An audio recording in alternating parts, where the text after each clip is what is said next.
Hi guys, we're back for episode 7. So I've been dragging my feet doing this video this week because this one is a really hard one. I think all of them are really hard. But this, I think, time period is where I had to learn to grow up like really quick. And if it's not an indicator of like where survival instincts kicked in, then I don't even know. So this one is episode 7. We're calling this one Lost. So last video we left off, I had just had my daughter, like early, my oldest daughter. She was born at 36 weeks, 5 days gestation. So she was a little tiny thing. She was 5 pounds, 5 ounces. And it was just really like a crazy experience.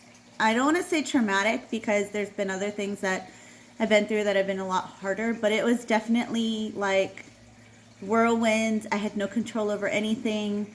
It was so much. It was overwhelming.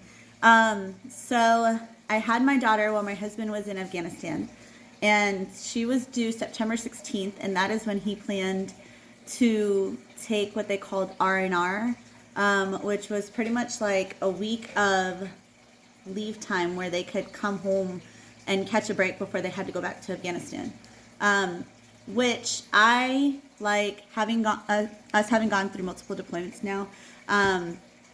I truly believe is like amazing because like I know I haven't heard all of the stories from deployments, but some of the stories I don't understand how these guys are going on deployments and then coming back home and still like being okay. There's just so much, and I'm so glad that the military has put such an emphasis on taking care of soldiers when they come back home now, because I don't understand mentality. They go through a lot. And this is why, like, I think there's always a problem, is because I can always see, like, somebody has it worse than me. Somebody has it worse than me. Which is why, like, I think I also push a lot of my stuff aside because I don't think that it's as bad as somebody else. Like, the stuff I go through is not easy. And some, like, just reactions I had from last time I did a video, it was like, oh my gosh, like, I didn't know. Like, no, like, it's fine because I don't want to put emphasis on my stuff because, one, I don't like victimization. Like, I hate feeling like I'm the victim of something. Because, like, now I'm just really in a good place and I have so many, like, I've been blessed with so much stuff that's amazing and I feel like I don't deserve it. And, like, I always know that there's going to be someone somewhere going through something way worse than I ever went through. So, like, I think that's why I pushed it aside. But anyways, my husband had his leave scheduled to come home around somewhere September 16th. Like, I think he actually got home on the 16th, if I remember. I don't know. It was such a long time ago. And the first time he met our daughter, she was 3 weeks old. And she was tiny.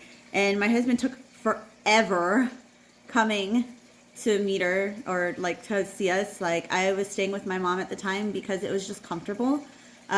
This was when I was living at his mom's house and I had my daughter early and it was chaotic. So my mom was like, why don't you come stay with us? And I'll help. And of course it's my mom's. And we were working on, because I know I didn't talk to her for a little while when I moved out. But this was my mom, she was a single parent from the time I was 2 until I was 10. I think 10. Yeah, 10. So, and then we just like really, that was my mom. That was my comfort. And this is why it's going to be really hard to tell this week. And I'm trying really hard not to cry today because I put on like, anyways.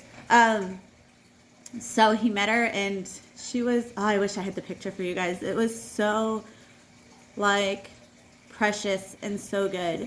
And, when Leo came home, we actually went to stay with his mom again because, he wants to see his family. He's been in Afghanistan for, I can remember, March, April, May, June, July, August, September, like 6-7 months. He deserves that break. That's where all of our stuff was. So we went back to his mom's house where we were living. And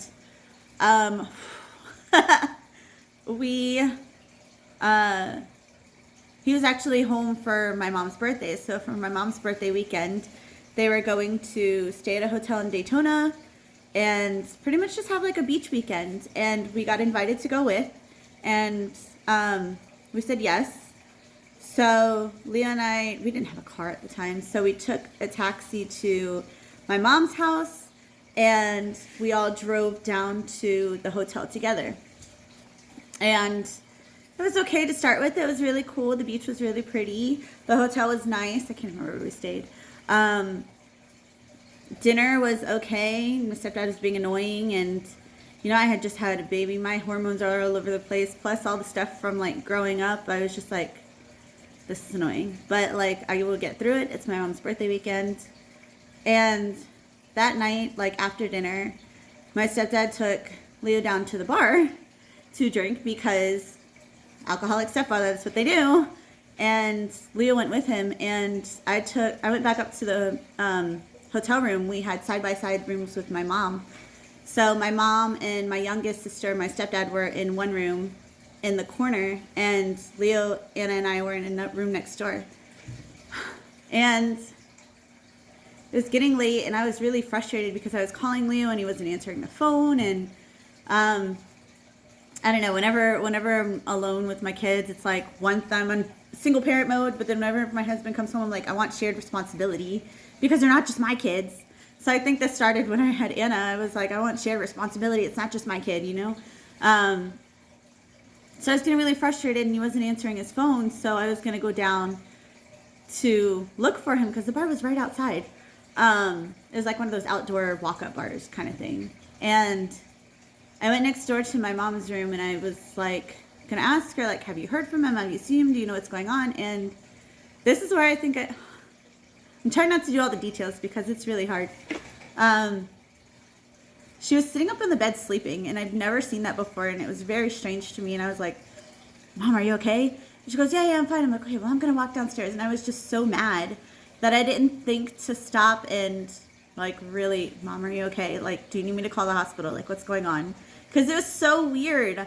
It was so abnormal for me to see her like that. And instead, I think I just had tunnel vision that I was, like, so, like, mad at Leo for being gone. So I walked downstairs, and I found him, and we came up, and we all went to sleep. And it was, like, 5 o'clock in the morning, and my stepdad calls our room from the hotel phone, and I answer. And he goes, hey, is Leo there? I'm like, oh, God, why? Like, why? Do you want to mess around some more? Like, really? Are you really trying to be this annoying?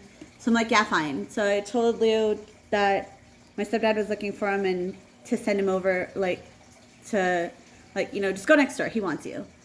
And it had been a while, and I'm just like, whatever. I'm just going to sleep because I have a newborn baby. Like, I'm just going to get sleep while I can. And then I'm trying to figure out how much detail.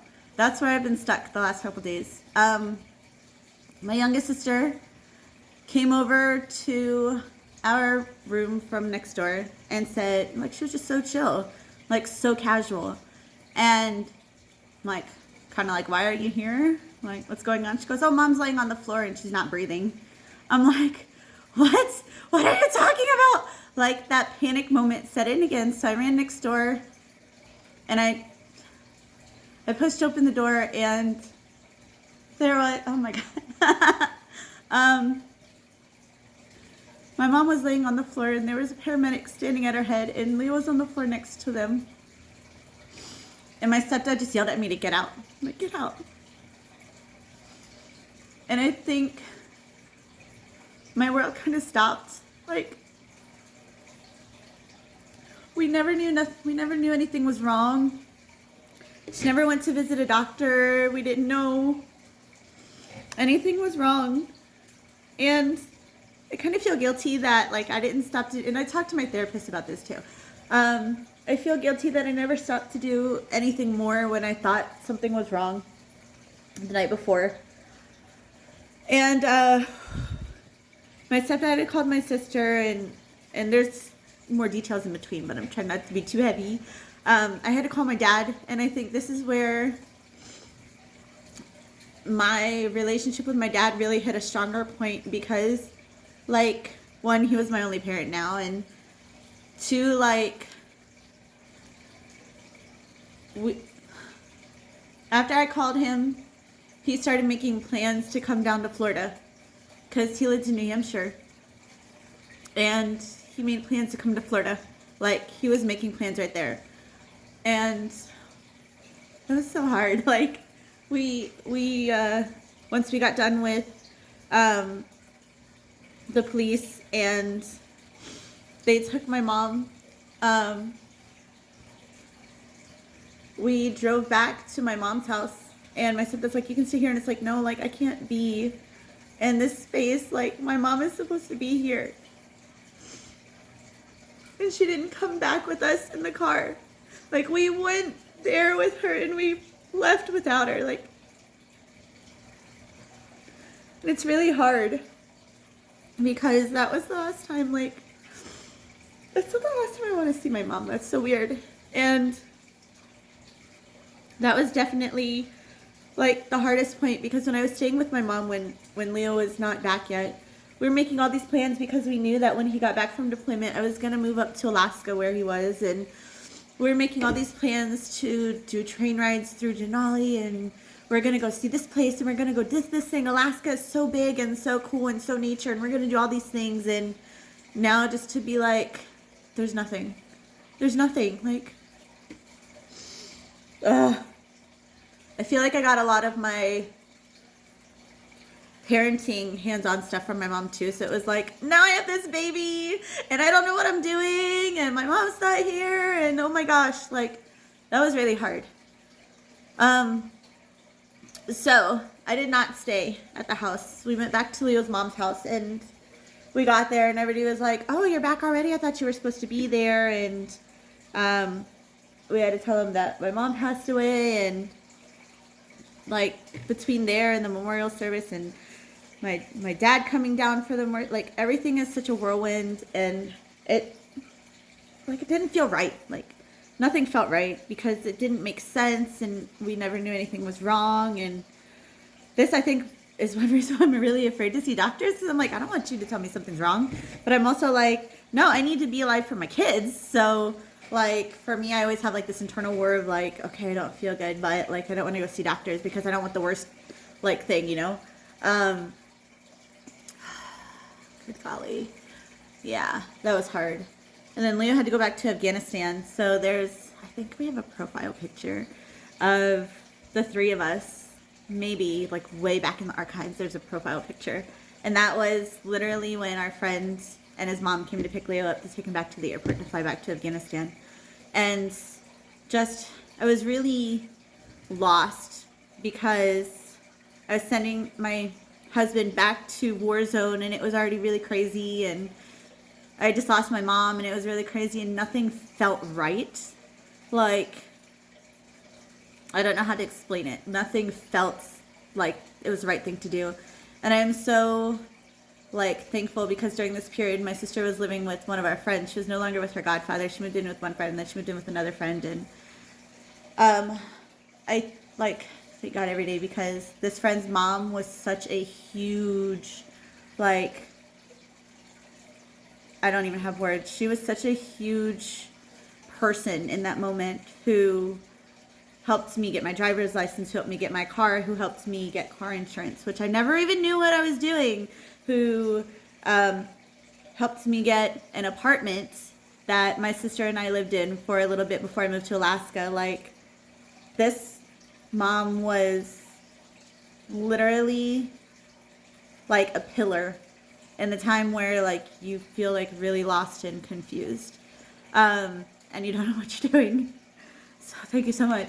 And then, yeah, you guys, that was the first time, like, I truly felt like I had no clue what I was doing. Like, I thought senior year was bad. I knew what I was doing senior year. I knew what was happening. But when I lost my mom, I think, like, I just became a shell of a person for a while. Which was insane. It was insane. After that, June of 2010. Oh, no, Leo came back home March of 2010. So he came back from Afghanistan, and he got to go on leave for a while. And he came down to Florida when we were in the apartment. And, you know, now it was like, okay, now we really got to set up plans to get our family together, because I grew up without my dad. I don't want my kids to grow up without, well, my daughter to grow up without her dad. So, yeah. So he came down for a little while and then he went back to Alaska. And then it took us from then until June. We moved to Alaska. My oldest daughter and I moved to Alaska June of 2010, which is huge. It's a huge move, you guys. It's like 2 planes, 14-hour travel days. But I think, and this is something that my sister and I talked about last week or the week before, I think Alaska was God's gift to us to really set that for like that foundation. I don't know why I grabbed a pen, but yeah, like if I stayed in Florida, I don't know what would have happened. Like, no, like it just didn't fit. So we moved to Alaska June of 2010, and Alaska was amazing. So we started off living in an apartment. I can't remember how far away it was from Leo's duty station. It was like maybe 15, 20 minutes away. I don't know. But it was so much fun and so wild. And Alaska was just full of adventures and kind of really learning like who you are outside of like the structure you've grown up in. For Leo and I, we both kind of grew up in crazy households as kids, and to be like literally on the opposite side of the United States from all of the stuff that we went through as kids, through high school, everything, was such a pivotal moment. And for me, like when I originally found out he was going to Alaska and that we were moving up there, I'm like, oh my gosh, I'm going to live in an igloo. This is horrible. It was actually really fun. So no, it's not completely dark for 30 days. We do get sunlight. During the summertime, it doesn't really get dark, but the sun's not out all the time. Like you just invest in some really good blackout curtains and it's good. Yes, snow is on the ground for 5 to 6 months, but invest in a snowblower so you don't break your back. Like anybody who says now that, oh man, my husband's getting stationed in Alaska, I'm like, I wish I could go back. I wish, because it's so much fun. But yeah, the first like year was such a whirlwind. We lived in that apartment. I experienced my first earthquake in Alaska. Oh my gosh, nobody tells you that like you don't feel it first. You just start seeing blind shaking. That's how wild it was. Golly, Alaska. And then we moved from that apartment onto an older house on Fort Richardson. So we were in Anchorage. And if you get stationed in Anchorage, there's so many things to do. It's literally like its own city. We had 3 malls, a really, really awesome museum that I used to take Anna to all the time. There's this event called Ferrandi, which is like the start of the Iditarod, I think it is, which is the sled dog races. But it's just like a little carnival, and there's like so many things to do. We definitely fell in love with nature when we were in Alaska, which is awesome. And it was such a whirlwind that I can't remember all the timelines of Alaska. But Leo not only deployed once from Alaska, he deployed a second time. He left, I think, November of 2011. And 2 weeks before he left for his second deployment, I found out I was pregnant again. Even though we were trying not to have a child at that time because we knew deployment was coming up, and Anna was in her terrible 2s. And it was a lot. So we were trying not to get pregnant, and then God blessed us with Delilah. And that was wild. But like I had a really good friend up there who I could leave Anna with when I was going to get ultrasounds. And then when I had Delilah, we scheduled for my sister-in-law to come up, and she watched Anna while I had Delilah, and Delilah was hefty. So with Delilah, I had a perfectly healthy pregnancy. Like it was great. There was no complications, no preeclampsia, nothing. And she was born a very healthy, thick, 8-pound, 6-ounce chunk baby when she was born. So after I had Anna, they gave me an hour of waiting time in recovery, and then they had her in the nursery. And then when I was done with I can't remember, PACU or something. Then Anna and I got to meet up, and I got to feed her. With Delilah, she was so like healthy that she couldn't wait the hour that it took for recovery. So they had to feed her before I was done with recovery. And we literally called her Chunky forever because she had like rolls and she was so precious. Oh my gosh, Delilah. But Leo was not here or not there when Delilah was born either. But luckily it was a shorter deployment, and his first sergeant was amazing and got him on the first flight home. So he met Delilah when she was 3 weeks old, and we had crammed into the gym. I can't remember the name of the gym right now. It was the gym on Fort Sam Houston, and that's where the soldiers came into, and he met Delilah at 3 weeks old. So funny. He met both of our older kids at 3 weeks old. And Alaska was so much fun. We left when it was like April 1st of 2014, maybe. I think Delilah was almost 2. But the adventures that we had there were amazing. And I think like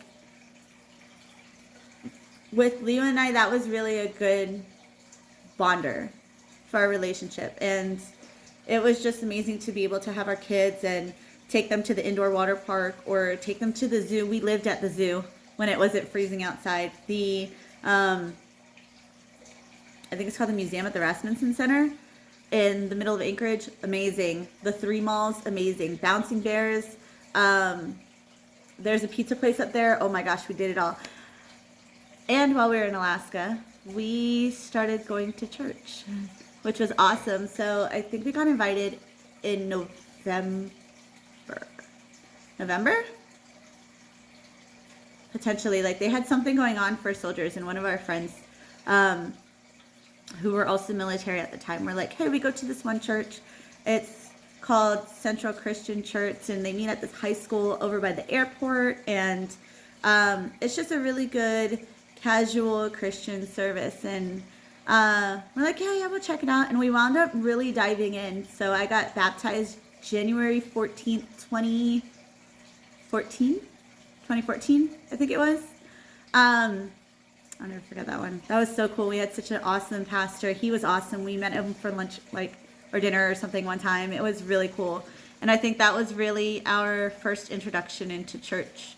And our kids loved it. Anna and Delilah loved it. I don't know if they'll ever remember it, but they loved it. They had like bull riding for kids, and golly, that church was awesome. It was small, but it was so good. And then we had to move. But I'll get into Fort Campbell next time because our 20 minutes, I feel like it's just 20 minutes therapy sessions, you guys, but like the release from this has been really, really good. And then even Leo and my sister have been like, you've reached so many people this week. And I feel like I don't reach anybody, and I feel like sometimes I just go on about a story about nothing, but I feel it's easier to talk each time. But I also really feel that like this is opening up other people, and I really do hope that someday that you guys feel empowered enough to tell your stories, however crazy, however normal, however weird they may be, because holding things in really like they weigh you down, and it starts to mess with your thought process. And I've seen personally the effects of thinking that I can just box things up and put them in a corner and never think about them, and it takes a toll on you mentally, spiritually, emotionally. It really takes a toll, and you don't even realize it until like something hits, and then you get like this big like overwhelming feeling of everything going wrong, which it's probably not, but it happens. But you guys, that's all I have for now. That was episode 7. Stay tuned next week for episode 8, and thank you for everybody who watches these. I do have these public on my YouTube channel, so you guys are more than welcome to share the link if you like. Again, this is not entertainment, you guys. It's just my like release of all of this, trying to surrender it all. So I'm starting to feel better. It gets a little easier, but the story's not over. So stay tuned, you guys, and thanks for watching.